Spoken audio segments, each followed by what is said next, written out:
We're live at the Man Cave 2.0 here with Gregory Hines and Stephen Sebastio at Hard Candyland Studios, Mindless Sound Records. How are you gentlemen doing today? Very good, man. Doing very good.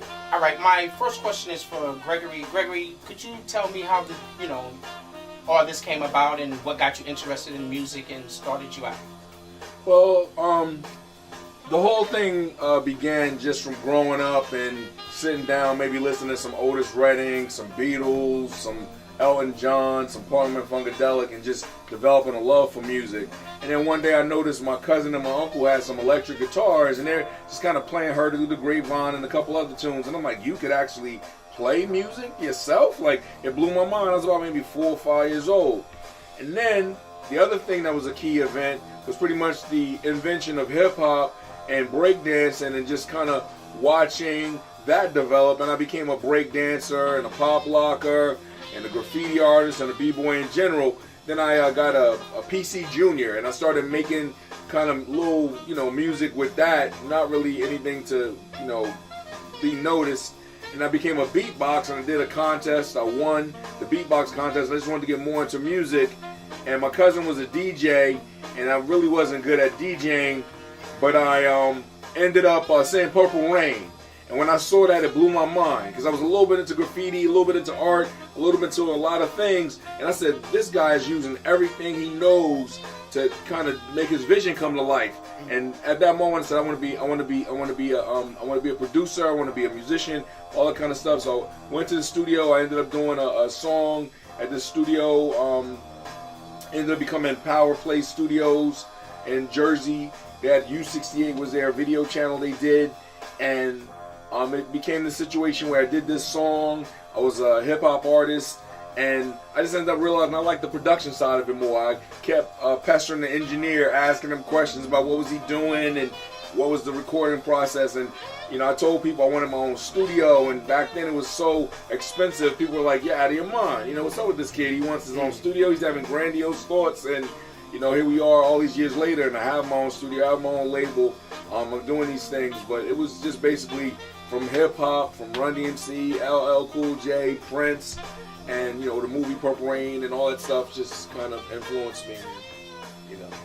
Steven. Yes, sir. How did you two guys connect, and where did you start? Well, I'll answer your second question first. I started when I was 15, and I was going through a lot of struggles and trials and tribulations, and I had a friend of mine, Vic, who says, "Yo, why don't you rhyme?" And I listened to hip-hop. I listened to Pac and Pun and Biggie, and I'm like, I never thought to write my thoughts and write my frustrations down on paper.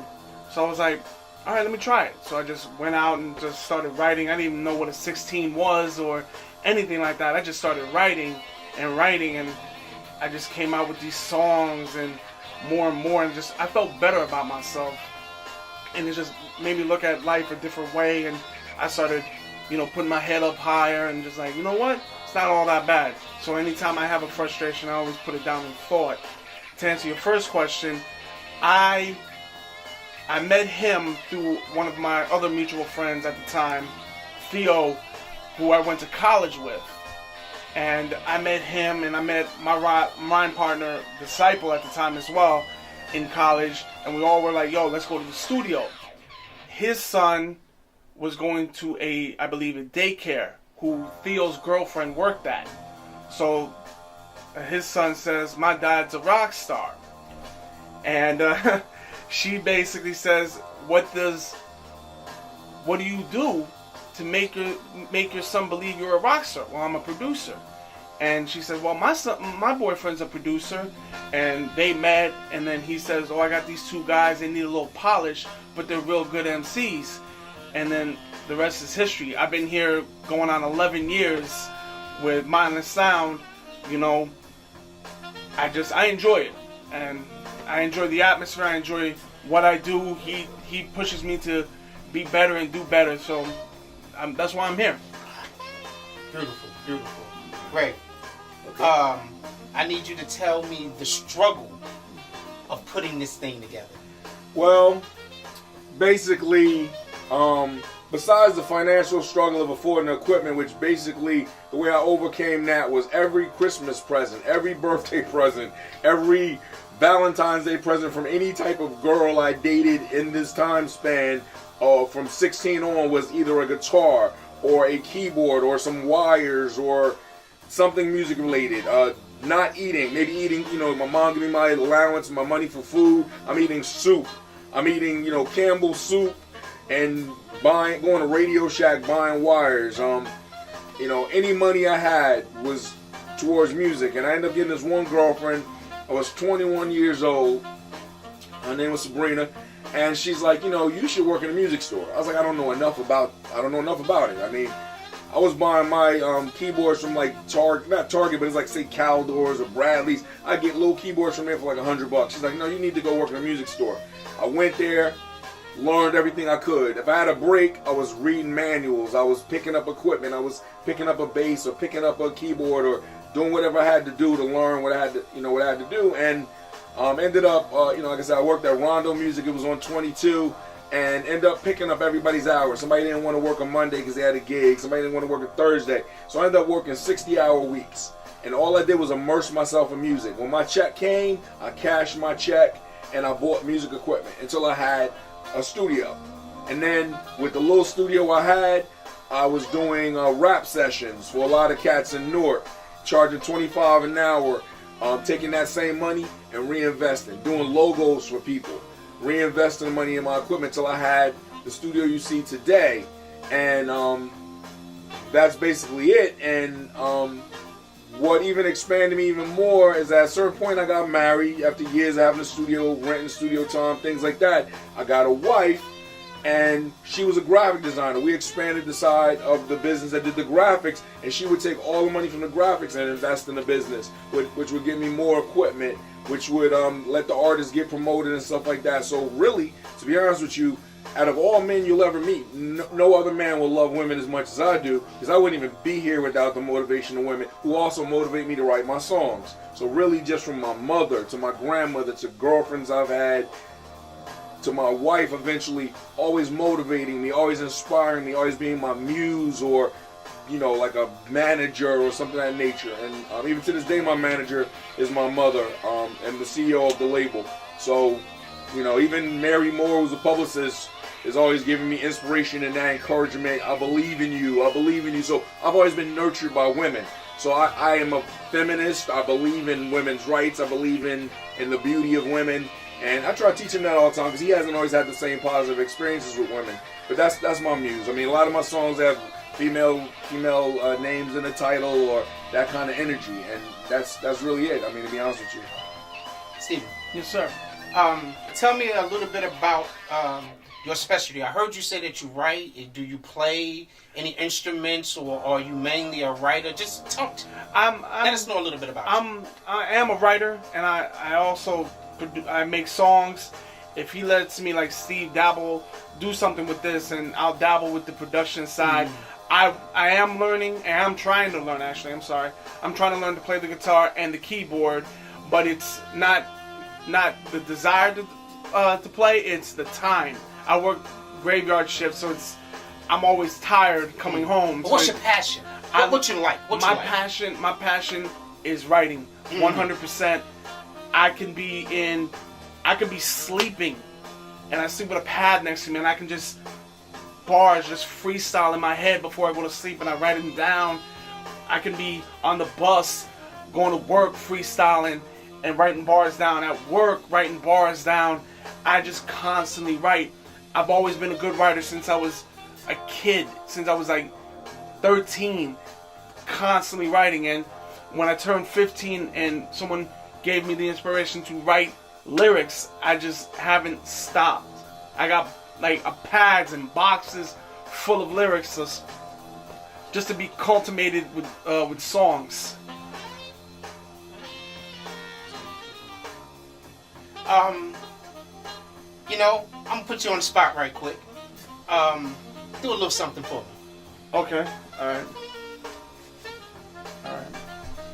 3, 2, 1, first take. This a make or the break. This advocate's fate. It's a race to the finish, but we in last place. Feels like we being rubbed out like nature's mistake. In a different state of mind, too refined to know how to unwind. Shine better than the night sky. Still walking on the tip of the razor blade. Being betrayed each and every other day. Thought relaxation was a way. I want to get out of this 4-corner room, 8x12 icebox of a cell. Afraid to say anything. I may say farewell to my career before it starts. If someone takes what I say out of context, you're using more reason than logic. You're getting blood from a stone just as the kids over in Sierra Leone. Love it. Love it. Beautiful, my brother. Beautiful. And I really appreciate the love. No problem. Back to you, Greg. All right. Tell me a little bit about your label. Well, Mindless Sound Records LLC was actually my second label. My first label was Hard Candy Records Incorporated. The difference with the new label is basically it's like Hard Candy on steroids. Like if we do an album, it's like we polish it, we work on it. Even when it's done, we're listening in the car, we're listening to it in the stereos upstairs. We got somebody else listening, got a focus group, making sure it's as tight as it could possibly be.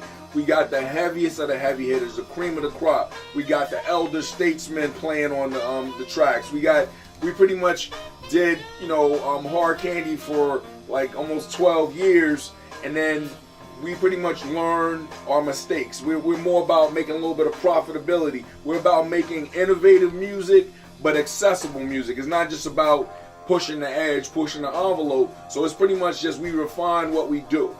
And the label is basically about, artistic music over commerce. This is not just about business, this is art. But on the same token, we want music that people can listen to and easily identify with and want to buy and want to listen and want to get involved with. First album off the label was I Am the Wolf by Urban Wolf Symphony, which you hear a little bit in the background there. That album critically went through the roof. Everybody loved it. Everybody was really into it. We did a lot of things with that. The album is still, being sought after by people. People are so interested in the group. We just started performing again, Urban Wolf. And the second album off of the label was Penance by Lyrical Justifier. That album very well received, getting radio airplay, getting a lot of love from a lot of people. And as far as hip hop albums, I've done quite a few hip hop albums. Some released by my label, some released from other labels. And this is hands down the best production. For instance, we went to a comic shop that we go to every day, every week. Not every day, but every week we go to this comic shop. And they were like, we see you guys in here every week. We had no idea. He's like, we've heard your music before, but you stepped the production up, the performance. We cannot believe it.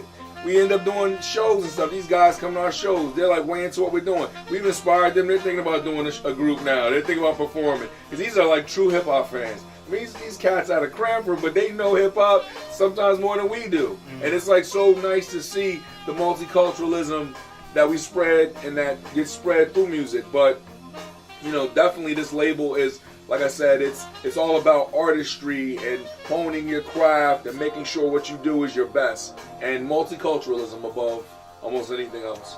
So before we wrap this thing up, the last thing I want to ask from you, how can people get in touch with you, your labor? What's your upcoming, do you have any upcoming events that you want to get out there, whatever the case may be? Feel free to put it right on out there. Well, basically what we're pushing right now is Penance by Lyrical Justifier. You can go to www.lyricaljustifier.com, spelled in a typical standard way. You can buy the MP3 album, or you can buy the physical album, or you can go to iTunes or any major download site, or even minor or smaller download site internationally, and you can purchase the Penance album by Lyrical Justifier.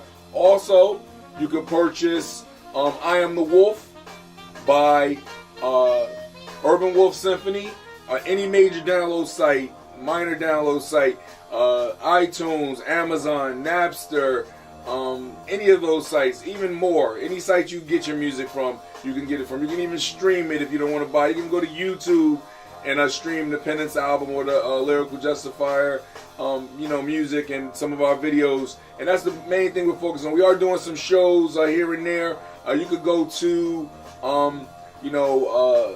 Reverb Nation, and look up Mindless Sound Records LLC, and stay posted, or go to Lyrical Justifier's Mindless Sound page, and see what's going on as far as shows go. And or you can even email me at greg@mindlesssoundrecords.com if you have any questions about booking or shows or want to be on our mailing list.